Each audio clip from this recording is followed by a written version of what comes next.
Hello, everyone. On behalf of the International Initiative for Impact Evaluation, I'd like to welcome you to this special evidence dialogue webinar on evidence generation in challenging times, lessons from agricultural innovations. Our evidence dialogue webinar is a monthly series focusing on evidence and insights on the effectiveness of approaches to international development.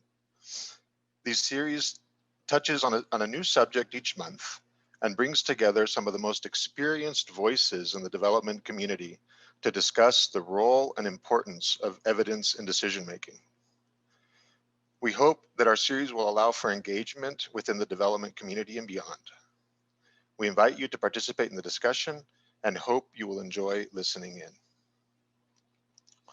My name is Sebastian Martinez, and I'm the Director of Evaluation at 3IE. 3IE is a global leader in funding, producing, and synthesizing rigorous evidence. We support studies and reviews that examine what works, for whom, why, at what cost in low and middle income countries. We're also a global advocate for the generation and use of quality evidence in development decision-making. Before we kick it off, just a few housekeeping notes. When sending questions to the panel, please use the Q&A box for your questions and not the chat function in Zoom. And when you address a panelist, please address them with their name so that we know who you're addressing that question to. If the event is disrupted for any reason, we will shut it down and reach out to you by email.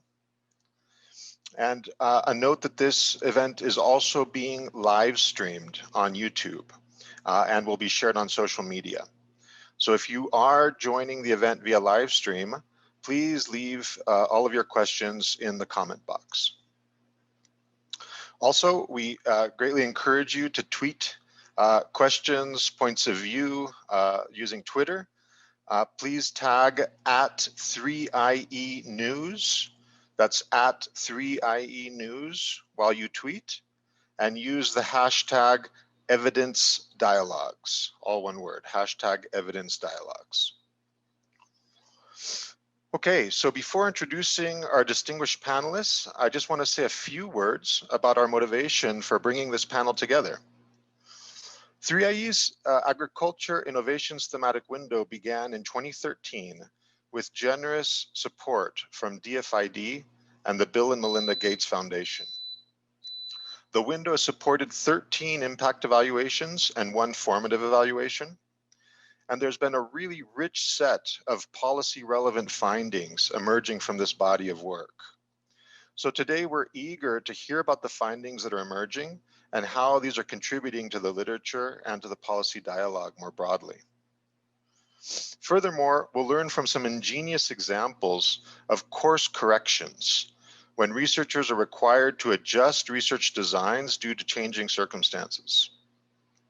These lessons are particularly valuable in the present context of COVID-19, when many research projects across the globe have been forced to pause and make adjustments due to the global pandemic. To discuss all of this and more, we're delighted to be joined by 4 distinguished guests, including 3 principal investigators on evaluations funded through the Agriculture Innovations Window. Annemie Maertens is a senior lecturer at the University of Sussex. Fred Dzanku is a senior research fellow at the Institute of Statistical, Social, and Economic Research at the University of Ghana. And Alain de Brauw is a senior research fellow at the International Food Policy Research Institute, or IFPRI. And last but not least, Mark Engelbert is an evaluation specialist at 3IE and has been leading the Ag Innovations Window. The impressive bios of all of our speakers are available on 3IE's Evidence Dialogue website, and I invite all of you who are connected to take a look. To our panelists, welcome, and thank you very much for being here. So Mark, I'd like to start off by asking you to set the stage with some background and context for the Ag Innovations Program. Could you tell us a bit about the window's origin and what we intended to learn? Mark, over to you. Great, thanks, Sebastian. I have just a few slides just so that some of the information is up on the screen. So I'm going to try to share my screen and get this presented. And so I trust everyone can see that. Maybe just a quick thumbs up from someone on the panel. Great. Thanks, Sebastian.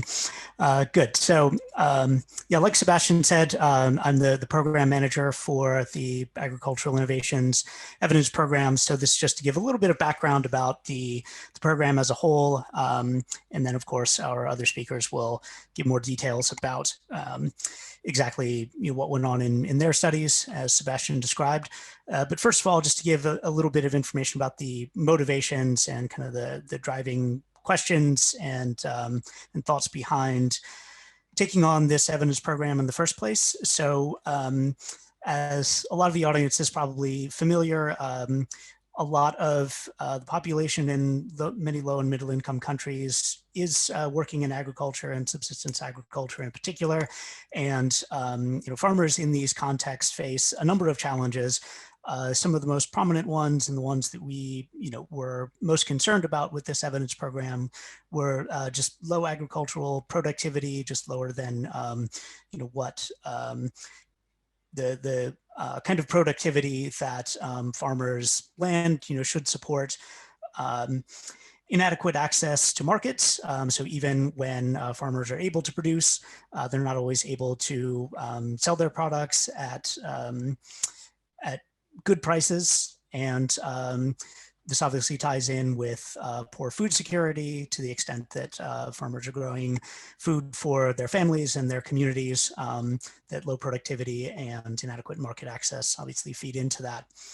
And so these are well-known problems. And so in response to this, there is a lot of investment around the world from government agencies, multilaterals, bilaterals, in addressing these problems. And so one of the things that is the focus of these investments is promoting adoption of improved agricultural technologies. And when we talk about improved technologies in these circumstances, we're looking mostly at things that are implemented on a smaller scale, on homestead farms. So things like improved seed varieties, better soil fertility management techniques, use of fertilizer and soil preparation. So less of a focus on like mechanization and that kind of thing. These are all things that can be, for the most part, implemented without a great deal of capital investment or any kind of heavy machinery, but things that even very small scale farmers should be able to adopt given the right opportunities and information. And so along with promoting this kind of adoption to improve productivity, also strengthening in these value chains and improving market access. So just building up the networks of providers, of buyers that small scale farmers have access to be able to get the right inputs and be able to sell their agricultural products at good prices. But there's limited evidence about how to accomplish these things, especially in these low resource contexts. And so that's kind of where this evidence program came in to try to address that question of evidence and provide some support to the bodies that are making these decisions about where to invest their funds in achieving these goals. What are the things that are working well and that are not working so well? So some of the background Sebastian's already provided, but just to summarize, again, this began in 2013 and originally was going to be all impact evaluations, but in one case, there needed to be a course correction that you'll hear about today that ended up with one of these studies being more of a formative evaluation combined with a field experiment, but nevertheless shares a lot of the spirit of impact evaluations in terms of evidence generation. All of these evaluations were based in sub-Saharan Africa, except for one that was in Cambodia. In kind of a unique twist for this particular evidence program, IFPRI does a number of evidence programs across different sectors. Something unique about this one is that we worked with two what we're calling implementation partners. So these are large international organizations that were funding and supporting all of the interventions that were being evaluated. So there were, of course, local organizations doing a lot of on-the-ground work, but a lot of the planning and the funding and support for these interventions were provided by these two partners. So these were the Alliance for a Green Revolution in Africa, AGRA, and the International Fund for Agricultural Development, or IFAD. And so it was really nice to have a circumstance where there was some coordination with the implementation partners in terms of what was getting evaluated, being able to share lessons, not just from the evaluation side, but from the implementation side across these organizations. And just to briefly summarize some of the evaluations that were evaluated in the different studies under this program. Not all of these, of course, were involved in every evaluation. This just to give you a general sense. One is on expanding extension services that were already in place. A lot of focus on information dissemination. So this includes training, it includes farmer field days, it includes demonstration plots, and the use of digital technologies to kind of supplement other ways of offering information. There are a number of studies looking at farmer-based organizations and aggregation centers, ways for farmers to kind of get together to try to kind of take advantage of economies of scale in accessing markets and selling their products. And finally, some focus on strengthening agro-dealer networks to help provide farmers with better access to inputs like seeds and fertilizer. And again, there's a fair amount of variation in the outcomes that were assessed across these different evaluations, but there were a number of sort of key outcomes that came up again and again, and that hopefully these kind of link together in a kind of causal chain where we're assessing a lot of intermediate outcomes in addition to the kind of final outcomes that we really care about to kind of build up some evidence about, to the extent that we are seeing changes in the sort of downstream final outcomes that we really care about, can we get some insight into where in the process things are or are not working? Are there particular steps in the causal chain that are kind of breaking down? So there was a lot of emphasis on assessing farmers' knowledge about improved techniques based on the information that they're receiving. Of course, their adoption of these recommended practices, whether or not they know about them, the productivity and yield that they're seeing after being given additional information or other resources, the prices or revenue or income that they're able to generate in the markets, families' food security, and of course, women's participation in these programs, and also to what extent these programs may have had effects on women's decision-making power within households, their access to resources, and their own access to markets independently of male household members. So that's something that we try to incorporate into a lot of these studies as much as we could. So I hope that provides some useful background, and so that will be it from me for now. Thanks. Excellent. Thank you, Mark. Thanks for that excellent introduction. It sort of sets the stage for now we'll be doing a deep dive into three of the projects that were part of this window. So let me now turn to our principal investigators to open up the conversation about your research projects. So I'm going to ask you to tell us about your research questions. What were the questions that you sought to answer at the onset of your project, and also tell us a little bit about the motivation for these research questions. So Annemie, let me start with you. Thank you so much. Thank you for giving me this opportunity to talk about our project, which we nicknamed ISFM Malawi. So ISFM Malawi stands for Integrated Soil Fertility Management in Malawi.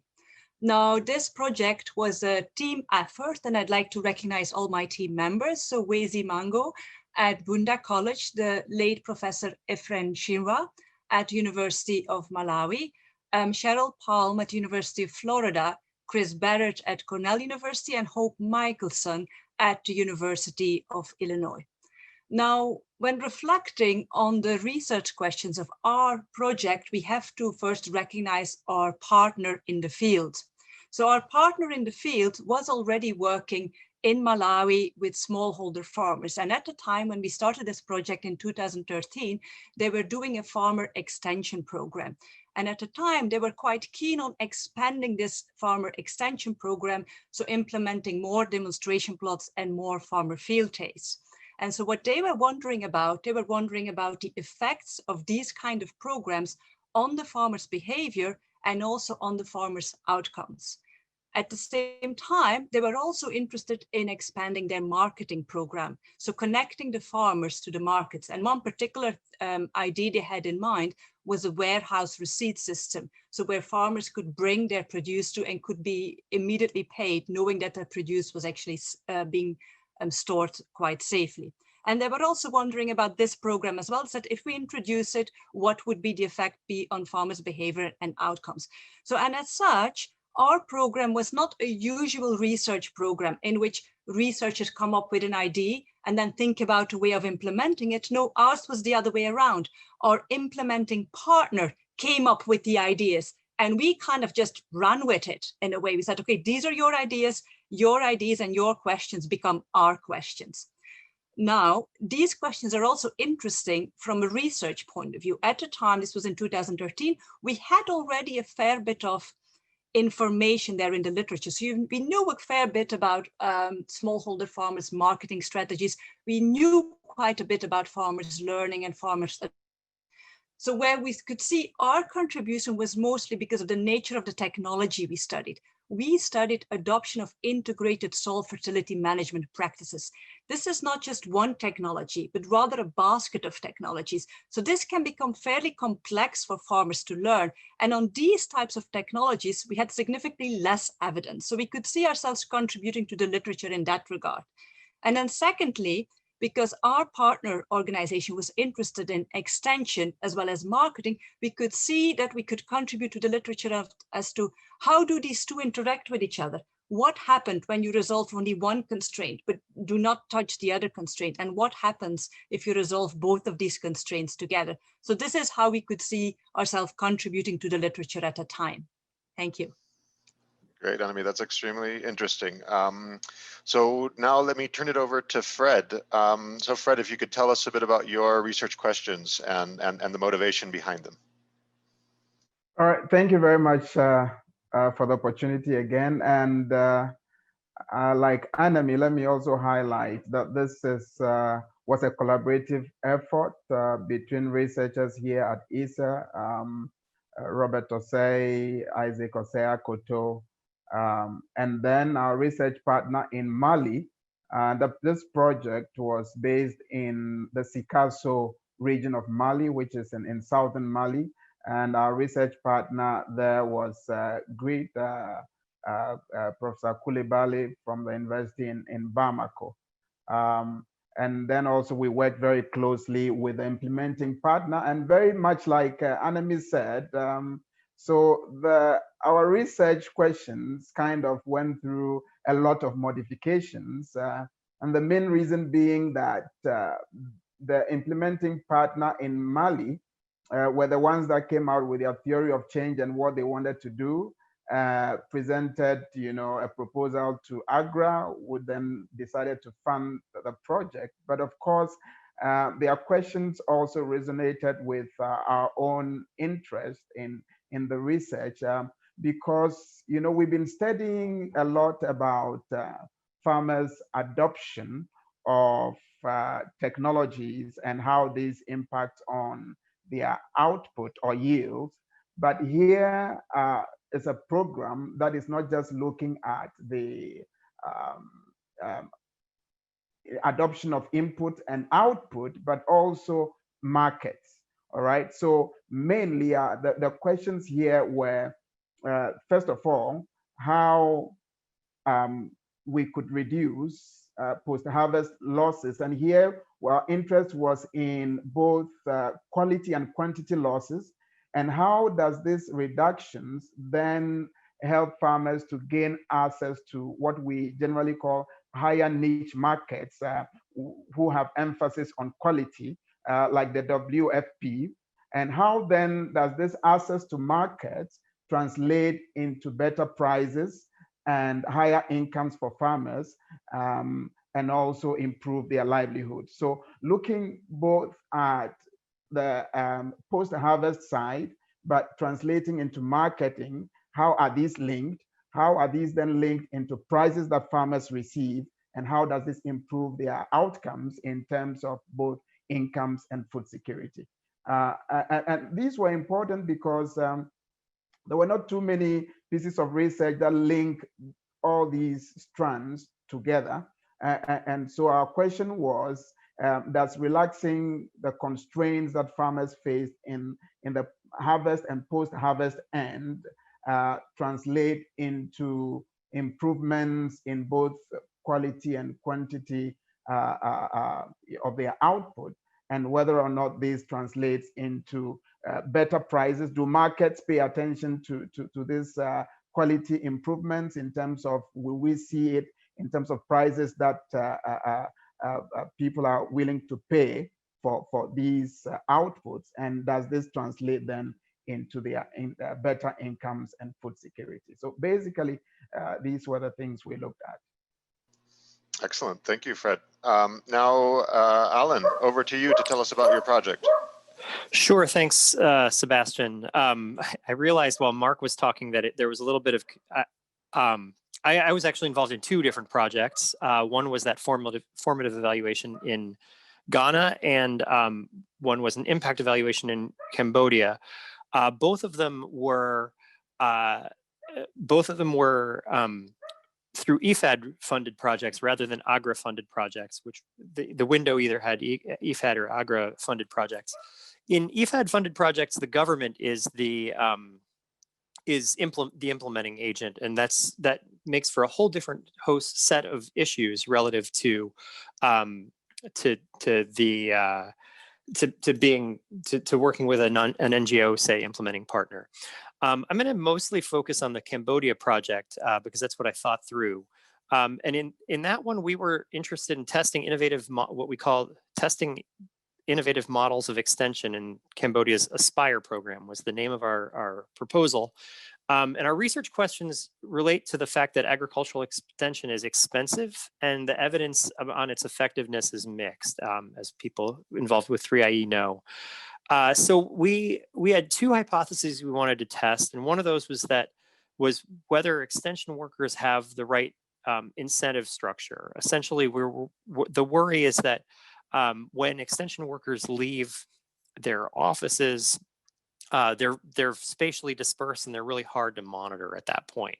So the question was whether we could figure out an incentive model that would make them more likely to actually impart the knowledge that they were supposed to impart on farmers, and whether we could test whether those incentives would work or not. And then our second main research question was whether information and communication technologies can be used effectively to reduce the costs of extension. So we looked at ways to, we wanted to work with ISSER to find ways to reduce costs of extension. We ended up not just working with the ISSER project in Cambodia, but we worked with two different projects. One was the project for agricultural development and economic expansion, or PADI, which ended at the end of 2016, and then also with ISSER, which began in 2016. And one of the problems that we ended up facing both in Cambodia and in Ghana in working with IFAD was that there were programs that were kind of ending around the time that the windows, your window, funding window was working, but then also new ones starting.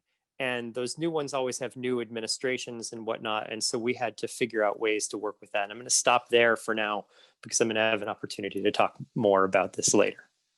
Great. Thanks, Alan. You've already alluded to some of the, part of this conversation is going to be precisely about some of those challenges and how you've dealt with them, so that the audience that's tuning into this can also benefit from all of your experiences. I think sort of over the last 8 to 10 months, there have been few weeks that I haven't spoken with colleagues, with researchers who aren't facing challenges, due to COVID mostly, with their research projects. So, while I realize that all of your projects were in the pre-COVID era, we think that there's going to be a lot of lessons around how we can think about, dealing with course corrections and adjustments when those come up. So, I'd like to head there now and ask if you could tell us, in the context of your projects, what were some of the challenges that you faced, and how you dealt with them. So what were some of the clever solutions that you were able to come up with? So Alan, let's continue, since you were sort of already on that track. So yeah, sure thing. I have to put this a little bit delicately, but one of the challenges that you run into working with an IFAD funded project is exactly what I alluded to before, is that IFAD essentially helps design a project and then hands it over to the government to implement it. And then they do a bunch of work with technical assistance and whatnot as the project is ongoing. But essentially, the way to think about it is that a number of people in the Ministry of Agriculture, or they work with other ministries, but in our case, the Ministry of Agriculture, Forestry, and Fisheries in Cambodia are essentially, they work with IFAD to come up with this design document, and they're handed the design document and told, okay, here's some money, you can start now. And they have to build up systems to make their project work. In this case, they were also handed off a vague relationship with us and said, hey, here are these guys who want to do some research with you as well.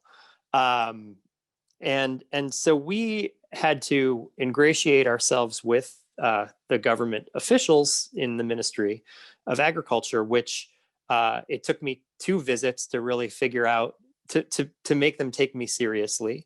That included the second visit I thought of as literally going and sitting in someone's office until he was ready or willing or had the time to talk to me about what we were going to do. We actually we ended up getting along great, but it really took a lot of FaceTime to get that to work. At one point I played soccer with all the guys at the Ministry of Agriculture to they invited me, and I thought, that's great. I can't turn this down, even though I'm completely jet lagged. Just to make sure that they found some value in the relationship with us and what we were saying and going to say. The second issue was this kind of transition from PADI to ISSER. And one of the big problems that you see in a lot of these IFAD projects, and I think I can say this having worked with enough of them, is that they take a while to get off of the ground. Ideally, the government would be really ready and could run, but it takes them 6 months almost always to get things even moving. And we were worried about that with our timeline with this grant window. Ironically, maybe we were too worried about it in retrospect. But that ended up helping the decision along that we would work with PADI and ISSER. The Secretary of State we were working with in the ministry also explicitly asked for that. So we ended up, let me talk about what we ended up doing. We ended up working with a video extension in PADI that they had already piloted but hadn't really evaluated. And what we did is we worked with essentially the extensionists who were already trained in using this video extension to enhance what they were doing, and randomizing that in to certain groups, which they were almost out of money to work with anyway. So the control group we felt like would really be pretty close to a real control group. We also worked with them to come up with an incentive to change incentives. And the way we did that is that these guys get per diems to go to the field. We cut their per diems in one of the groups and offered them a bonus based on, ironically, phone surveys that we did amongst a small subsample of the people they were supposed to go and do extension with. So we did 3 surveys during the main growing period. This was for rice. And we basically tested whether the farmers had first seen the extensionist because they were supposed to see the extensionist. And then the types of things that the extensionist was supposed to have been providing them information on during that period of time. Ironically, I don't think there was one of the extensionists who obtained their full per diem amount for those 3 visits. So we met, in a way, what I look at it and say is, oh man, we should have, we negotiated everything. And that's a challenge when you work with a government. We can't like just impose stuff. We negotiated. And we probably should have negotiated a larger amount of that per diem to be cut than we were able to. We also found, that the ICT tool that they were using didn't seem all that effective. We couldn't find any evidence that it was raising productivity or even perceived increases in productivity. I'm not sure how much time I have exactly, but so that was what we did with Patty. In the ISSER, now in ISSER, they decided that they were going to put a ton of ICT. They were going to give people in the field tablets already with the stuff we tested, with the module we tested, but then all sorts of other stuff. So it was going to be impossible to randomize that again, it turned out, in ISSER, as plans for ISSER kind of evolved. So what we ended up doing there is we worked. I mean, we had like weekly calls with people working in the ministry to say, okay, well, what can we do? What can we do? What can we do that will be of use and interesting and valuable? And we actually were thinking of doing text messages at that point, like sending text messages to farmers. It turns out that at the time, this could have changed by now, but at the time, about 60 to 70% of Cambodian farmers had phones that didn't have Khmer script on them. So text messages weren't going to be effective, just sort of off the cuff, because people wouldn't be able to read them. They actually called text messages karaoke messages because they would be in phonetics in Cambodia. So we ended up deciding to direct call or spam farmers at 6 a.m. with short, simple messages. That's what we ended up randomizing in the second in ISSER on top of their kind of normal extension. And that actually we found was effective in two ways. One is that, well, there are 3 ways we can say that was effective. We can get into this later, but because I think I'm running out of time.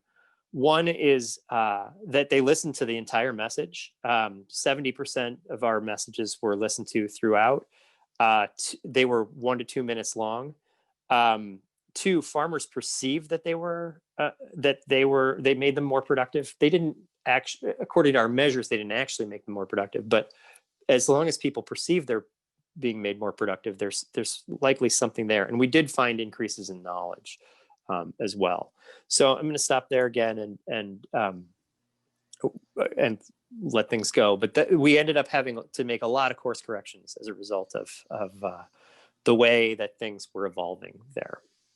Thanks, Alan. I mean, thanks for sharing all these experiences, and it's so interesting to hear about how all this learning actually happens in the field, right? Almost in real time while you're actually working on these projects.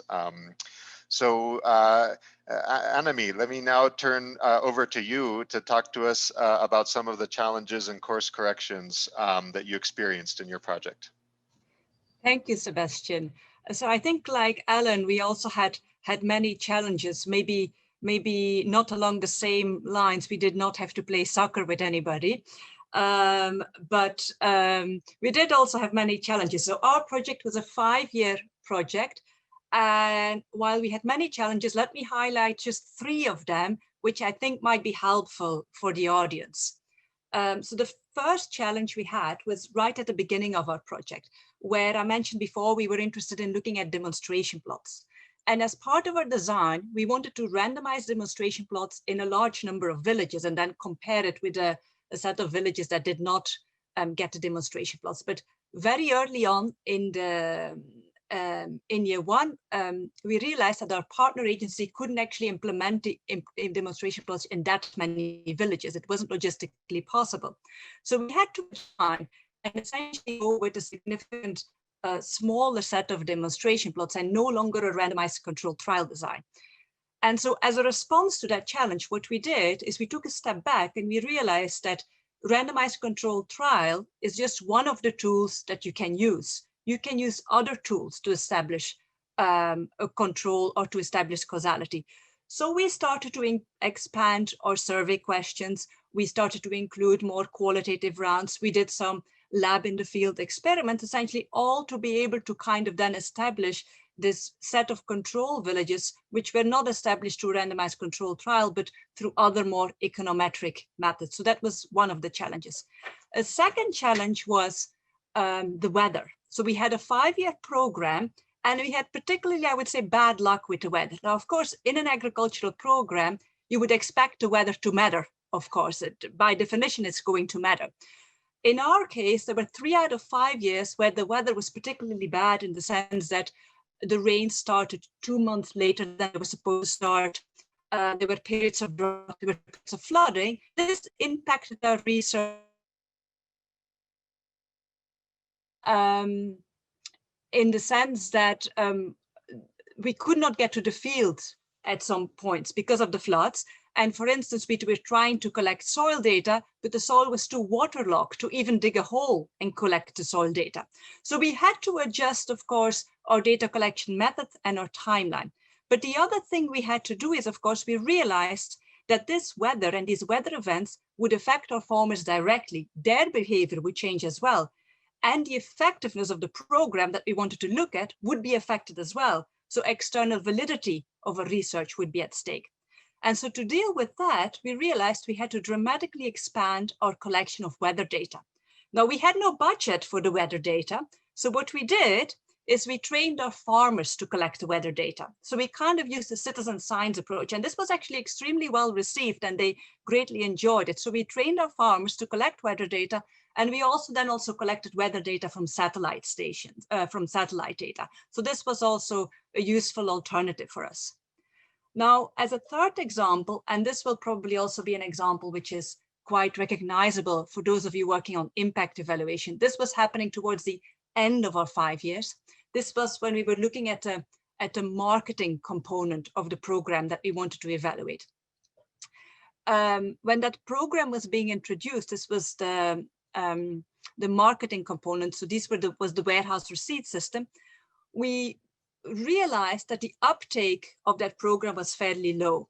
So of course, when we have a set of farmers randomized into a treatment, you would like as many as possible to take up the treatment that is being offered to them. But we noticed that few farmers were taking up the treatment because of a combination of reasons. One reason is that the spot market of the produce at that time was offering fairly high prices. So the uptake was fairly low. And so again, we adjusted to this challenge through our data collection, because we realized that from a statistical point of view, it might no longer be possible to establish the effect of the treatment because so few people took up the treatment. So we changed the way we collected data to allow for this possibility. And so we added significantly more qualitative data, and we inquired about the farmers' constraints to marketing. So instead of the research question being, what is the effect of the marketing program? It would be more something like, why is this marketing program not working? And what are the marketing constraints? And how can we understand these constraints so we can develop a marketing program which might work in the future? So in that sense, we had to adjust also midway, readjusting our questionnaires, having more qualitative questions, having more hypothetical questions to really understand the constraints of the farmers. It appeared at the end that we were able to at least do a partial evaluation, but at least we were braced for the fact that nobody, even if nobody took up the program, we would have had some interesting insights to be able to at least look at the original interest of looking at the marketing constraints of farmers. That program was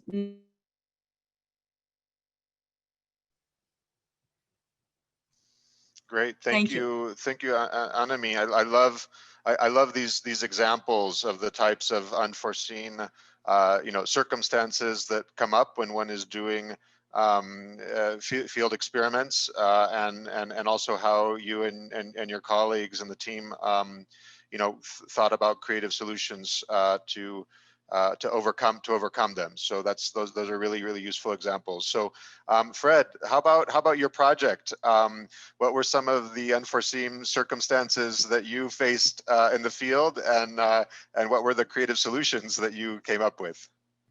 Okay, thank you very much. I think, well, some of the problems are very similar, and these problems are a result of well, let me say that the nature of the evaluation and how it was set up. As I mentioned earlier on, this was a project which was, the implementing partner got funding independently of us to implement, and then we were brought in to do the impact evaluation of the project. So although the IFPRI, who was one of, the institution that was coordinating this, and IFPRI tried to bring us together, i.e.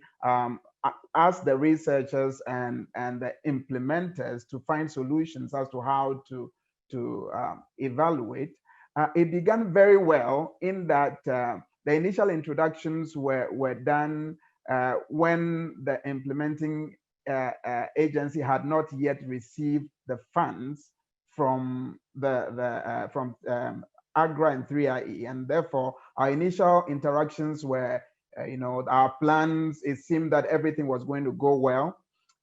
We planned to do a randomized phase-in trial where, because the implementer said that they were going to organize this large training of farmers in over 183 villages.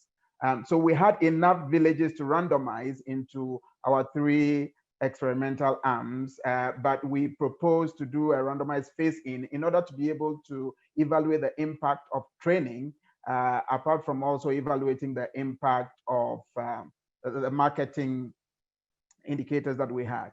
But after they got the funding, we went to Mali again, and then the story changed. That, well,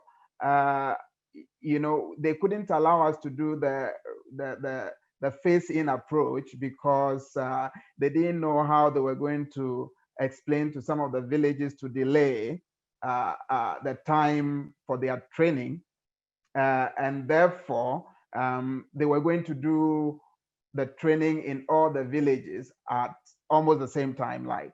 So that phase-in approach that we proposed initially, went out of the window. We came back to Accra and had to redesign the research. So we said, well, if they are going to train farmers in all these villages, then what we would do is then to introduce an ICT arm to the experiment, which was not originally planned at all. So if all the villages were going to be trained, we would then randomize some of the villages who had received training to receive mobile phone voice message reminders about training. Our hypothesis basically there is that because we have been involved in this large farmer training programs in Ghana, funded by the US government, some in Armenia, some in Kenya, and then the general story was that these trainings didn't seem to have the impact that were originally assumed.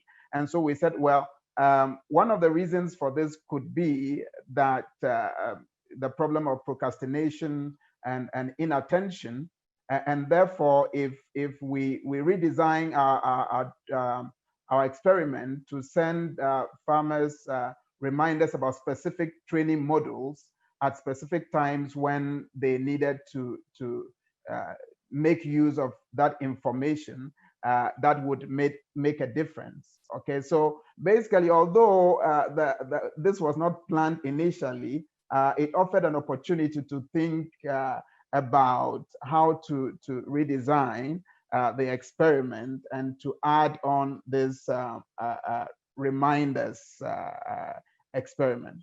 But more than that, after the baseline, then we got a message from the implementer that, well, they cannot work in all the villages that they originally planned. So basically, they said that in their proposal to AGRA, they said that they were going to reach around 11,000 farmers. And after they had treated around 99 villages, they had already reached their target, and therefore they didn't have the resources to treat, the other villages. So now, not only did we not, were we not able to implement, the experiment in all the 150 villages that we had intended, but now only 99 villages were treated. So what it meant, therefore, is that the villages that we conducted the baseline but were not treated were not random anymore. So we had only 99 villages, which we then had to randomly assign to only two groups, training versus reminders. All right. And then later on, we had to use non-experimental variation to try to measure the impact of training only. So that was a big challenge. But all these, the lesson we learn here is that because the implementing partner was not necessarily tied, the release of their funds and all that was not tied to any agreements between us to do as we had originally planned. So there was nothing really tying them to following the assignment rules from the beginning. But I would say that that also offers an opportunity, or it offered us an opportunity to think more deeply outside the box, to be able to come up with new ways and new questions that at the end of the day, we believe contributed to the literature. When I come to talk about the findings, you would see that although we're not happy at the beginning, at the end of the day, the adjustments that we had to make led to some outcomes that could be lessons to other projects as well. And let me just mention, because we are talking about course correction in this era, if you permit me to just talk briefly about a more recent one. We received funding.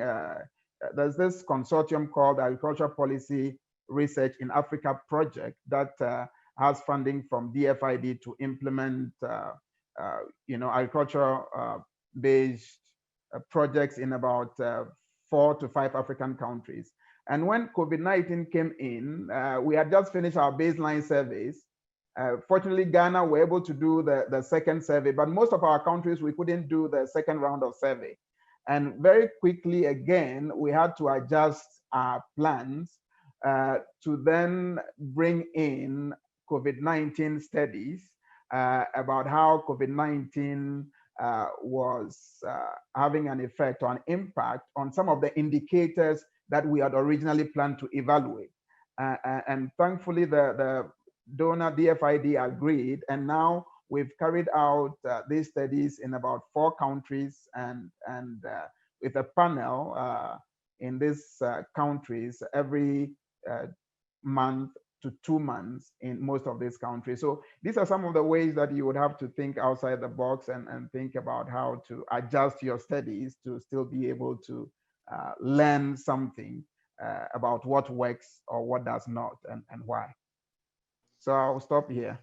Thanks, Fred, and thanks, Annemie and Alan, for sharing all of these, great stories and experiences. Usually, when we, are from the outside, we're looking at an evaluation or research study. We see the final paper. We don't get to peek behind the scenes and and hear about how things actually work in the field, on the ground, with social science research. So this is, of course, a unique opportunity to sort of peek behind the curtain, let's say, of your projects and hear about all of the the rich learning that happens sometimes on the fly when you're implementing an impact evaluation. So very much appreciate all of you sharing these stories and experiences with us, and of course all of the insights that emerge from them. So now, despite many challenges, despite last-minute soccer games with the counterparts, you were all able to successfully carry forward these research projects. So I'd like to now move to the substantive findings from your evaluations. So I'd like to now ask you to tell us what you found through this work. And how you see these findings as being contributions to the broader literature, and also, of course, if you have already had some experience with influencing the policy dialogue or policy changes within the sector, within the countries you've worked in, we'd love to hear about these stories as well. So, Fred, since you were already sort of on that path, why don't we continue with you to share your findings first? All right. So I'll highlight our key outcomes, and then I'll tell you what we found. So the implementing agency in Mali, we implemented this project among cereal-based farmers. If you know, Mali, one of the main cash crops is cotton. But cereals are also very important for a number of reasons, for food, but also for cash. But the problem there was in terms of marketing and access to higher niche markets, as the project wanted to call it. And there was an opportunity for these farmer-based organizations to sell to organizations such as the WFP through their Purchase for Food program that was going on in Mali. But the problem was that because of untimely harvesting, these cereals tend to be, of low quality, particularly aflatoxin contamination. So the idea was that if farmers were trained on timely harvesting, which is a major cause of these contaminations, that could make a difference. So we found that the training alone did not have any observable impact on timely harvesting, because the training took place a number of months before harvest. But what we did was to just before the harvesting time and during harvesting time, send farmers a number of messages highlighting how to identify when to harvest their crops. Of course, during the training, farmers, at least about 60% of farmers knew the right time of harvesting. But we found that probably the reminders served as a nudge, to probably deal with the problem of procrastination. So you are sending farmers messages when they need to, well, remember that you need to harvest your crops at this time when you see the signs and so on. So we found that the reminders, the training alone had no impact on timely harvesting, but the reminders tended to have an impact. It was not a large impact, just about 2 percentage points. But remember that even delaying harvesting for a couple of days could have negative effects on grain quality. And so the next natural question was whether or not the reminders and the training had any impact on crop losses. And there too, we found that training, we did not find any effect of training on crop losses. But as we saw, the timely harvesting meant that it translated to a significant reduction in on-farm losses in particular, which then also translated to very moderate impacts on grain output. That impact did not hold of when I mean, once you account for multiple testing of these hypotheses, then you find mild just at a 10% level, but there was still some sign that it translated to some changes in quality and quantity losses. However, we didn't find any impact on prices.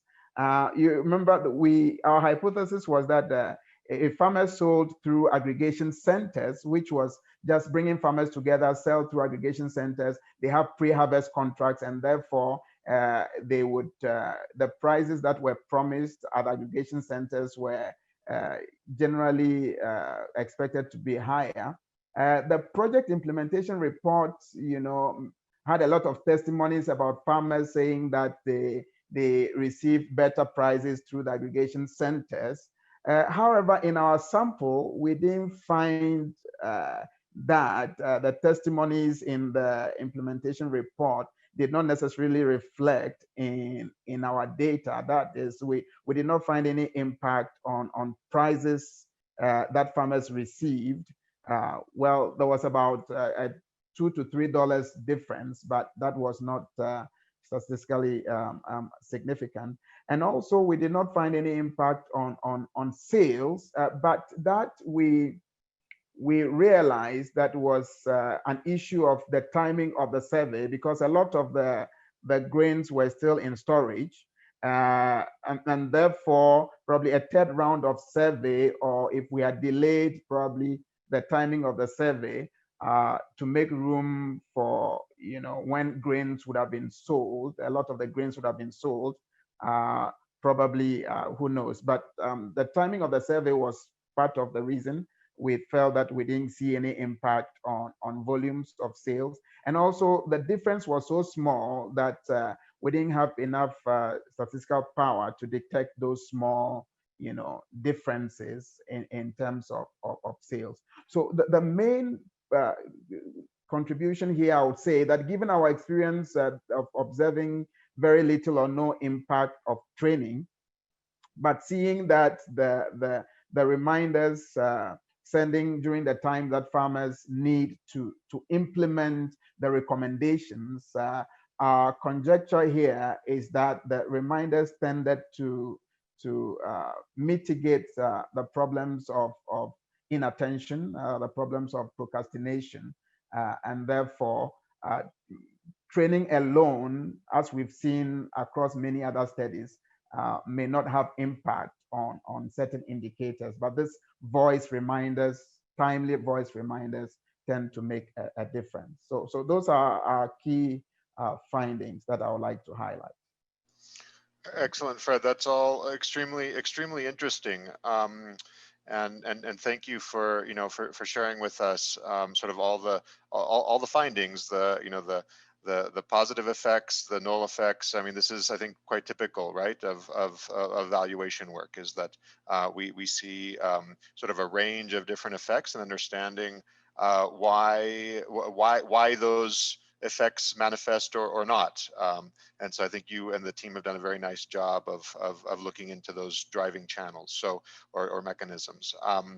So let me just remind the audience to keep your questions coming through the Q&A function in Zoom. There's a number of questions that have been going back and forth. I see that there's an active exchange through the Q&A box. So feel free to keep those coming. Depending on how much time we have at the end, we will try to field as many of them as possible with our panel. So now, Alan, let me ask you to jump in and tell us about the findings you had in your research. Sure. Yeah, to be quick about the findings, because I want to preface them a little bit. We found with the PADI project, or the PADI sub-project, I guess, we really didn't find any effects of those incentives or the video extension that we did.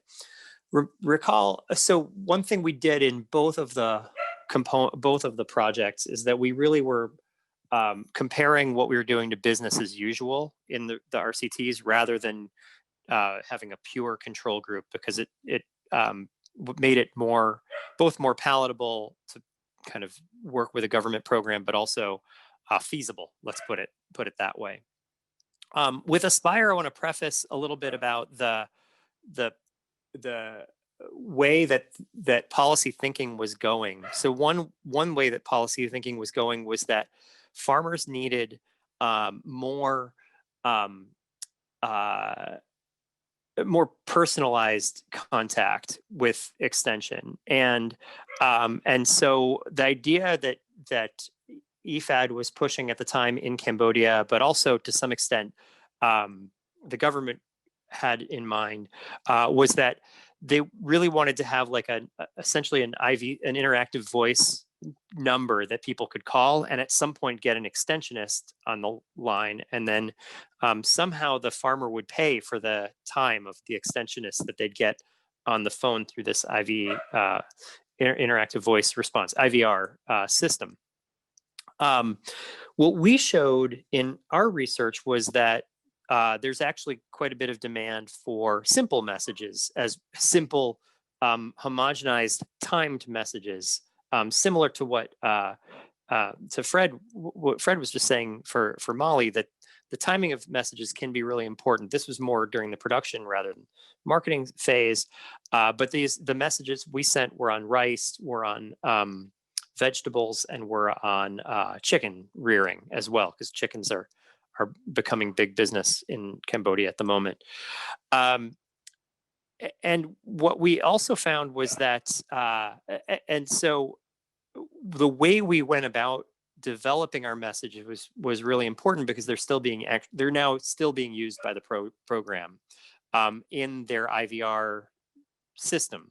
We set up, we worked specifically with the ministry and with ministry officials on making sure that the messages really fit the way that they were trying to do extension through their training and visit method as well.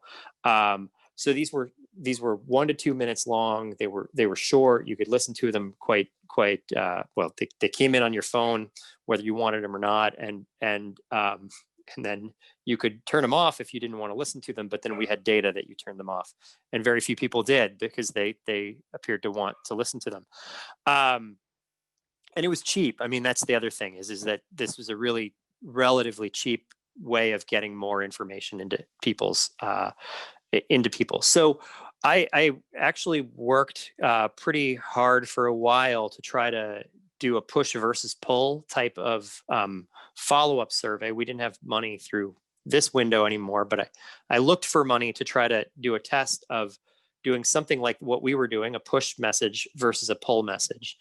Now that said, all of this is probably time sensitive in terms of development, because, as 3G or 4G or 5G networks get out into rural Cambodia, then at the time that the networks weren't great, but as they get better, you can imagine video push or video pull being much more valuable. So in a way, a caveat for all of our results is that they're essentially conditioned on that time of development that they were in. And I'll stop there and try to answer some of the questions I've seen online. Great. Yeah, no, and I invite all the panelists to the extent that you can sort of multitask to monitor some of these questions. We've got really great questions from the audience coming in. You're welcome to to type in some answers, and we'll also hopefully have time to discuss some of those live coming up shortly. So before we wrap up this this part of the discussion around the findings, of course, Annemie, we want to hear from you. So what did your research find? How do you see the contributions to the literature and policy dialogue?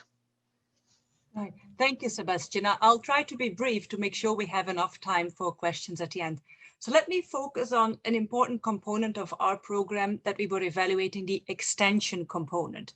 So in the first couple of years of our program, we looked at the extension component, which consisted of farmer field days, so one-day events, and demonstration plots, which were implemented in villages and kind of were a kind of a growing season-long hands-on experience for farmers. So by studying these processes, we found that farmers essentially learn in two stages. In the first stage, farmers kind of form a belief about the profitability of a technology. And this, of course, hinges around what they see locally. So what they see in their local environment, where climate is similar to what they're experiencing, and where the soils are similar as well. And these profitability are also constrained by, of course, the cost, right? The cost of these technologies that we're recommending matter as well. And if you can't afford a certain technology, that might also affect what you think is a profitability of this technology for you if you potentially can't buy the recommended amount, for instance. So once the farmers has formed an idea about the profitability, they would kind of then go to a second step of learning, and they would say, okay, now that I have an idea of what this would give me, this technology on my field, will I invest and learn the details? Now, this learning of the details is really important in these new technologies that we're trying to sell to farmers. So in our case, it was integrated soil fertility management. This is not an easy technology. I'm learning this for my own garden, and I've been learning the whole summer, and I had a COVID summer. So essentially, this is about learning fertilizer. This is about organic fertilizer. This is about mulching. This is about optimal plant spacing, optimal plant timing. There are a lot of aspects involved here. So one needs to really invest into learning these things. And what we see is that farmer proceeds in two steps. First, learning about profitability, and only if that step is clear, that they say, yes, this is worth my time, then they will proceed towards the second step. Now, what this means in terms of the policy end of things is that in our case, we noticed that when farmers are engaged in demonstration plots, they learn significantly more, they adapt more technologies, and they have higher yields compared to farmer field days, because this learning about profitability is easier. And then that second step of learning is easier as well in the demonstration plots. However, of course, we know that the farmer field days are much cheaper to do, because you can get farmers together, significantly more of them, and you only have to get them together for one day. So basically, our policy recommendation was then the field days have a space within your extension toolkit. So maybe they're a good tool to make people aware of this thing exists, this technology exists. And then you use the demonstration plots to further kind of explain the technologies. Or you can find a way of making the field days look a little bit more like demonstration plots, providing more hands-on small experiences, breakout rooms like we do with our students on Zoom, and maybe more materials like maybe small measuring spoons that the farmers can then afterwards take home.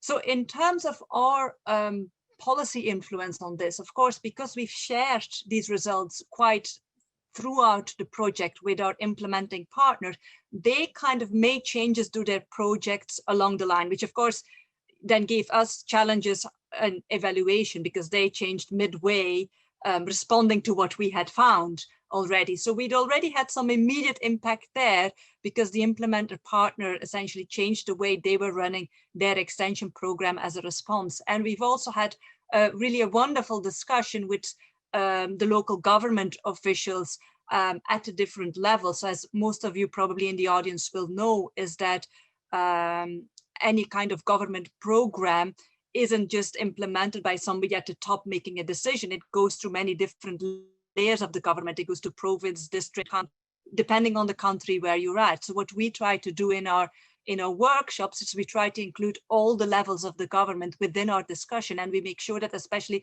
the lowest level of the government, they are being heard, and we hear their concerns, and we think about how our results can essentially be useful of them.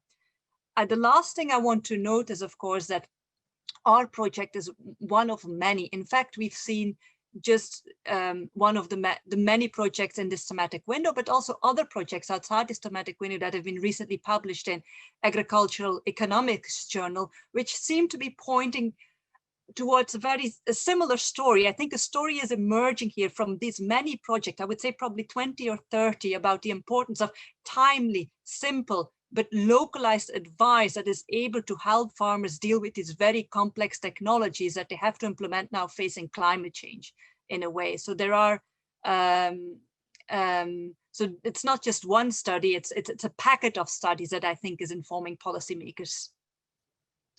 Great, thanks, thanks, Annemie. It's wonderful to hear actually that about some of the challenges you're facing are exactly the types of challenges that we would that we would like to see, where the implementing partners, the local governments, and so on are actually assimilating and using the evidence that that comes out of these studies. Of course, making sometimes our lives more difficult for actually finishing the research, but I think in a good way. So thank you for sharing that. And again, we have lots of questions coming through. I invite our audience to continue to submitting them through the Q&A function. And before we get there, I'd like to just circle back now to you, Mark, and ask you to help us bring this all together. So we've heard about the findings from these very interesting projects. Of course, there are another 10 or so evaluations that have been completed under the Ag Innovations window. So just sort of taking a step back and a bird's eye view, what do you see as some of the common themes and lessons that are emerging out of this program of work? Yeah, thanks, Sebastian. So I would say that there are two kinds of lessons that we can learn from a coordinated effort like this to do a bunch of impact evaluations on similar topics. And one is, when we look at the findings from the studies themselves, what are the common patterns and themes that emerge kind of at that level about, what do these studies find? And then there's, of course, kind of these operational questions that we're talking a lot about. What have we learned about how to do good impact evaluations in these kinds of contexts, and how can organizations like 3IE better support research teams in doing these kinds of evaluations and in getting the messages out to inform the policy discussions. So with that in mind, I'm going to cover some lessons that fall into both categories. So when we look at the, what have we learned from the findings of the studies? This is something I've thought a lot about, and having read all of the studies in the program, I have to say that there's a bit less of a, there are no sort of superstar interventions that pop out, or anything that sort of we've learned. This kind of program, if you implement it, you will see really good results for the participants. There's a lot of heterogeneity in the types of interventions that were implemented and how the outcomes were evaluated, and the pattern of results is a bit all over the place. And so I have a couple of thoughts on why that might be, both from the reports and from conversations with the researchers. And this kind of ties into one of the operational lessons, which I'll talk about in a sec as well. But I think that in terms of why are we finding things that are different, so one thing that we are seeing that is a fairly consistent pattern is that when we do see impacts, they tend to be kind of earlier on in the causal chain. So we do tend to see some impacts in terms of farmers' knowledge about improved agricultural technologies, some impacts on adoption. And then as you sort of move down the causal chain, okay, that's supposed to impact your yields, and then that's supposed to impact your prices or your revenue. We start to see less and less impact. And so when you get to the things that we really care about when it comes to improving household income and improving food security, there's a few of the projects found, sort of very small impacts kind of at the margins, but overall, the stuff that we see is sort of earlier on kind of in the causal chain. And so that indicates a couple of things.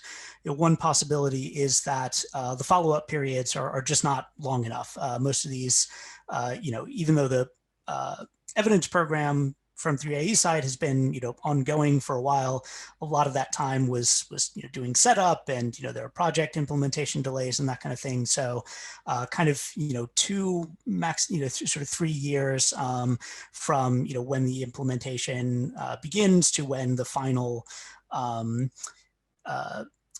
end-line data collection is run. And it's possible that we're just not seeing enough time for those downstream outcomes to have much change in them.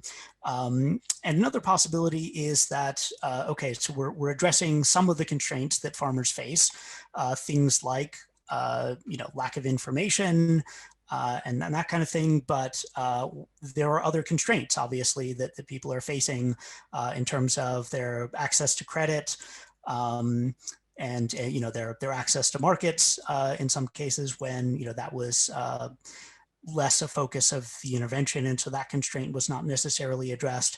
And so we are making some inroads when it comes to these kinds of some of the changes that we need to see, some of the antecedents to getting impacts on these more downstream outcomes like productivity and income and so forth.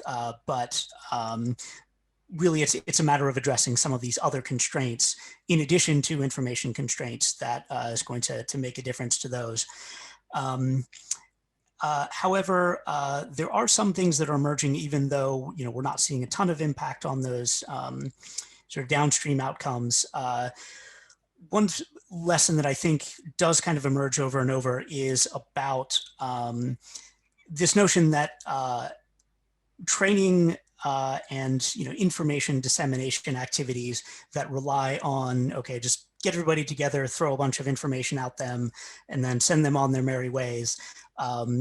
Those tend to not be very effective. And for a lot of the reasons that were addressed, I think, throughout all 3 of the projects that we heard about today, the information needs to be salient. And so things like demonstration plots, we tend to see slightly better outcomes with that because people can, look and see the impact of different types of practices right in front of their eyes.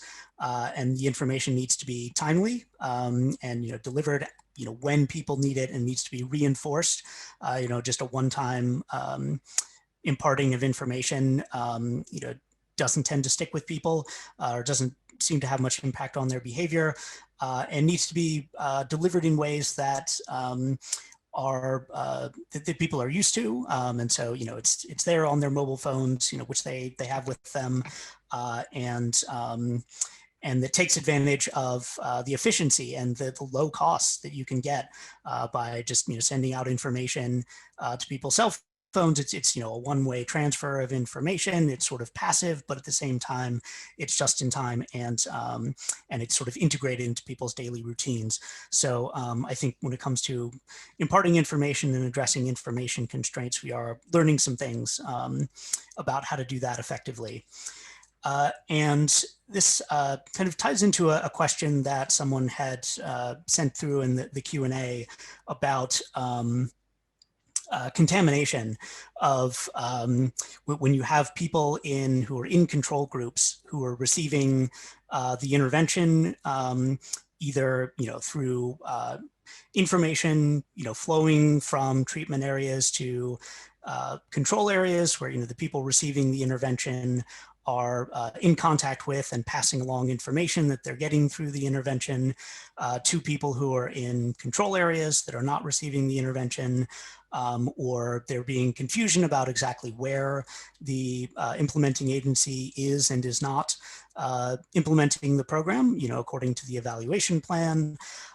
So, we did see, some of this in some of the projects, and we also did see some cases where there was not necessarily contamination across treatment and control areas where people in control areas were receiving the intervention or receiving some of the information, but there were other things going on in the study areas, just different interventions that were being implemented independently of the one that was being evaluated by other NGOs, other government agencies, just other programs going on. And I think one thing we learned is that it's important to keep track of those. In theory, as long as those things are happening in the same way and to the same extent across the treatment and control areas, you still have a valid counterfactual, and you can assess, well, what was the additional impact of this intervention that we're evaluating? But if you don't have a good method for tracking that, then you don't necessarily know whether it was uniformly implemented across treatment and control areas, or whether that may be affecting some of the results. So those are some of the things that I think we've learned that that's important to keep an eye on. So from both the study results side and the implementation and management side, those are some of the major lessons that I think have emerged. Thanks very much, Mark, for helping us sort of distill down on some of the key findings that are coming out of the program.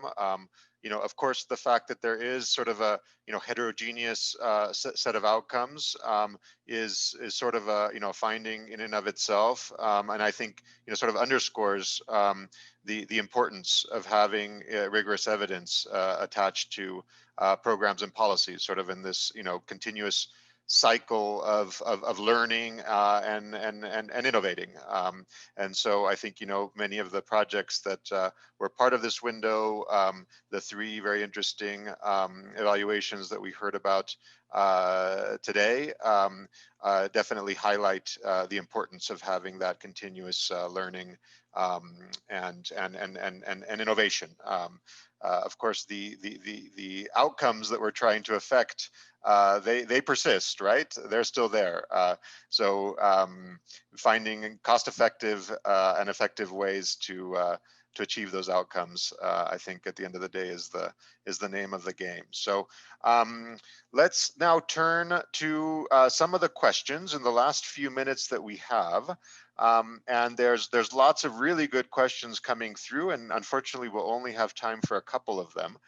So I'm going to actually address the first one to Annemie, and also Fred, I'll invite you to jump in if you have any thoughts as well on this. So the question from Hein Manasayan asks, while adjusting for unexpected circumstances, and Annemie, you had some examples of weather and market conditions, how are these revisions communicated with the clients and donors? And I would add in there the other stakeholders as well, right? So this issue of communication is critical. So Annemie, I'll invite you to reflect on that for a couple of minutes, and then I'll turn it over to you, Fred.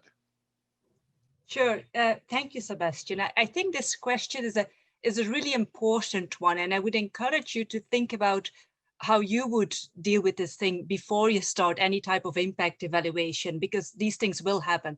So I think the first thing to realize is that there's different levels of things going wrong. It can be as simple as, well, John has left his phone at home and is no longer able to be in touch with his WhatsApp group, and he's one of the enumerators too. We can't implement this arm of the treatment at all. So there's a scale of things going wrong. And I think the first thing you would have to decide on, if you're, let's say, the manager of a project, is at which point do I start bothering other people with these things?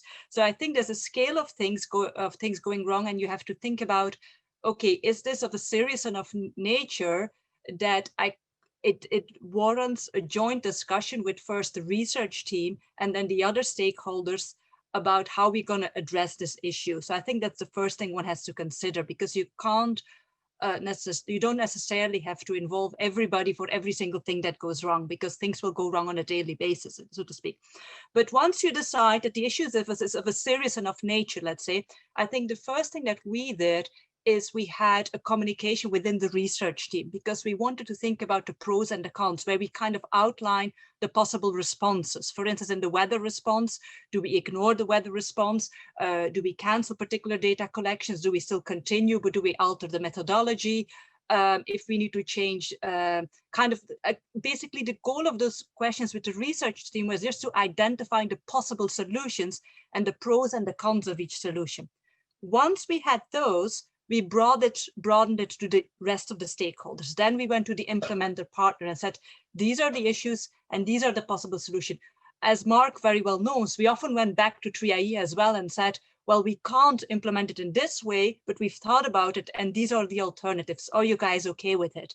And essentially, usually at that stage, we would have converged to the best solution within this. But you can see that from the solution arising to us having, from the problem arising to us having a solution, that there was typically a couple of weeks in between us implementing the solution because of the process we took. But for us, this communication was key. And then eventually, if it then happened to, for instance, affect stakeholders on the field, for instance, the stakeholders, you can think of the farmers within our project, we were always very careful if there was, for instance, a change that would have affected them, to make sure that we kind of explained the change and why this change was happening, and kind of to really make them involved in the research. As I said, we did a fair bit of farmer participation in our research. At the end of our project, we also involved farmers in our soil collection and talking about results of our soil collection. So to make sure that farmers didn't just feel subjects in our study, but they felt really involved in our study. So we did put in quite a bit of effort into that as well. Great, Annemie. So involving all the stakeholders is critical. Fred, any other thoughts or advice on the communication front? Quickly. Yeah, very quickly. So our experience was that if the changes you are proposing does not affect the implementers' budget and plans, then it's pretty easier to do quite quickly. In this case, the major thing we had to do is to communicate with IIIE and for us to agree on the change that we propose to implement. But because most of the changes that we did not affect directly the plan of the implementer, then there was not so much pushback. Or in another project, which was similar to this one that we implemented in Ghana, in that case, there was a lot of pushback because the change in trajectory was going to directly impact on the implementers' time plans and timelines and so on. We had to delay the inline data collection for another year, and they had to go back and do some things. So I think it really depends on, with this real world impact evaluations, as I call them sometimes, it depends on the nature of collaboration, and which tends to be very important, because without them you can't do what you want to do, and therefore you have to find ways. I mean, although we didn't have to play football, but I mean many other ways, including some of them that I cannot speak about here, but them contacting you about admissions of their whether you can help them in many other ways, but all these are important ways of making the project work at the end of the day. Yeah. Great, thanks, Fred. Of course, the importance of collaboration, stakeholder engagement, including playing soccer. I have nothing against playing soccer with the counterparts. So let me try to squeeze in very quickly, Alan, one last question for you. This one is from Mohammed Abu Aziza. Mohammed would like to hear about challenges of evaluating multiple treatment arms of these IFAD funded projects, and that typically include different types of farmers. So sort of in a minute or less, Alan, any thoughts? Sure. Well, so in this case, the farmers were already being grouped into farmer groups. So what we did, we actually, the challenge is coming up with the treatment arms that the government will agree to, and that makes sense to us from a research perspective. So there's a lot of moving parts there. And once you have that, then you need to make sure that the clients, the different types of farmers, are actually of value to everyone as well. So we were interested in the difference between farmer group farmers and non-farmer group farmers. And actually a lot of the calls we made were to non-farmer group farmers. And actually, in fact, before we made the calls, we made sure that that was of interest as well to the government, which it was, and the results in fact did differ. So I'm going to stop there. Great. Well, on that note, let me thank all of the panelists again for joining us for this discussion. We really do appreciate your time and your contributions. I'd also like to thank the whole team at 3IE that made this event possible, and of course to all of our attendees for joining and being very active participants in this very enriched discussion. So let me just mention that the live stream of this video has been uploaded to 3IE's YouTube channel in case you'd like to share or rewatch the webinar. And of course, let's continue the discussion on Twitter. So please tag at 3IE News in your tweets. You can also subscribe to email updates from 3IE by visiting our website, 3ieimpact.org, to learn about future events in the Evidence Dialogue series. So we hope to see you soon. Bye-bye, everyone.